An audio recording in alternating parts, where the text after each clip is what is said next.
Sa ibang balita naman, higit kumulang 13,000 pamilya na ang inilikas malapit sa Bulkang Mayon. Ayon sa NDRMC, patuloy ang pagbabantay ng mga otoridad sa aktibidad ng bulkan at ang isinasagawang checkpoint para maiwasan ang pagbalik ng mga inilikas sa kanilang tahanan. Si Wayway Makalma sa detalye.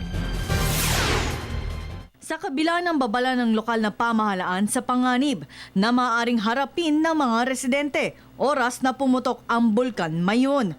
May ilang residente ang mas piniling maiwan sa kanilang tahanan.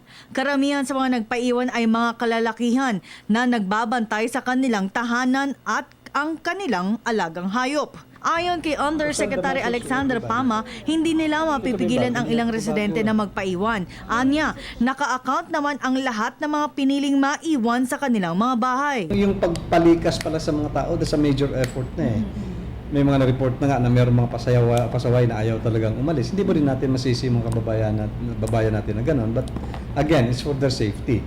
And ang obligasyon naman ngayon ng gobyerno is pinalikas natin yan, alagaan natin.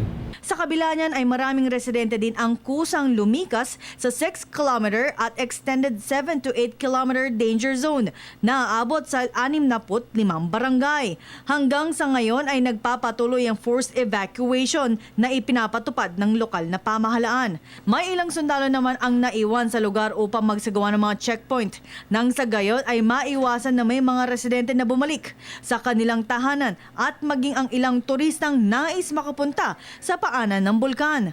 Sa ngayon ay pinaghahandaan na ng National Disaster Risk Reduction and Management Council kung papaano mapapanatili ang pamamahagi ng relief goods sa mga lumikas na residente. Anya, sa sitwasyon ng bulkan ay posibleng tumagal ang mga residente sa mga evacuation centers.